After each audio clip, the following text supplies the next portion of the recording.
Listen carefully while on the road to Crown King, and you may hear the woeful sounds of a ghost train.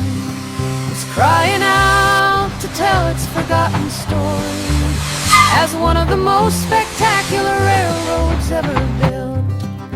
Oh.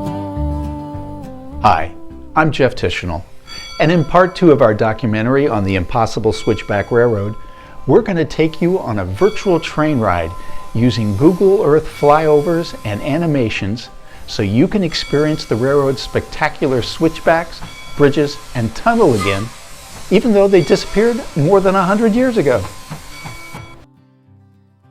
Our virtual train ride to the mountain summit will be presented in 5 parts. In each segment, you'll ride the train's path using Google Earth flyovers. You'll see how it differs from the county road that replaced it, and hear some history about what made that section of the railroad so spectacular. Are taking the special to Crown King? It's gonna leave in a few minutes. So I hear the conductor calling. The Bradshaw Mountain Railroad is leaving the Prescott, Arizona depot again to commemorate the 100th anniversary of the last passenger train to Crown King, Arizona.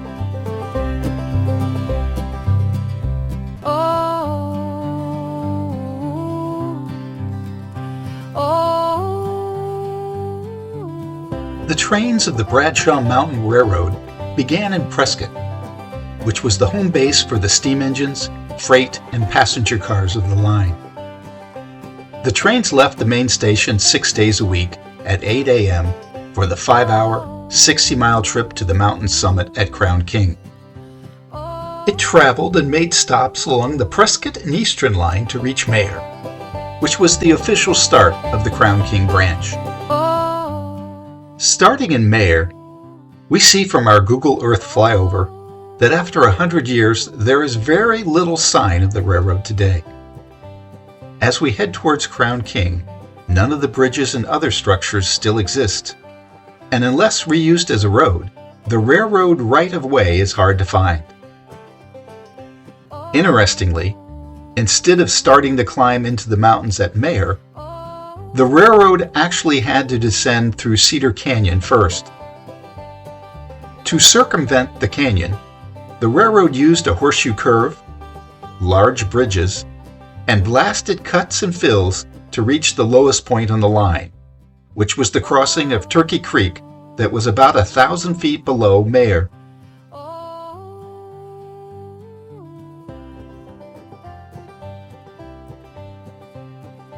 About a mile beyond the creek crossing, the line turns west to begin the ascent of Crazy Basin to the town of Cleator.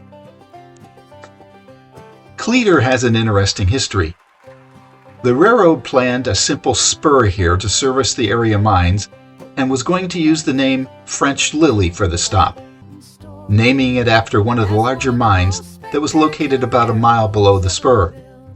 By the time the railroad construction reached the spur, Leverett Nellis had started a store and applied for a post office using the name Turkey Creek, so that became the name of the stop. Not long after that, J.P. Cleator went into partnership with Nellis for a few years. He eventually bought out Nellis to become the store's sole owner.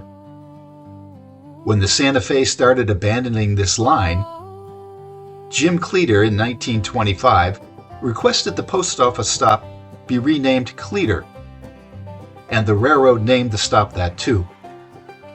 Railroad traffic to Cleator was abandoned in 1932. The mines in this area went through many boom and bust cycles, with valuations fluctuating wildly with metal prices.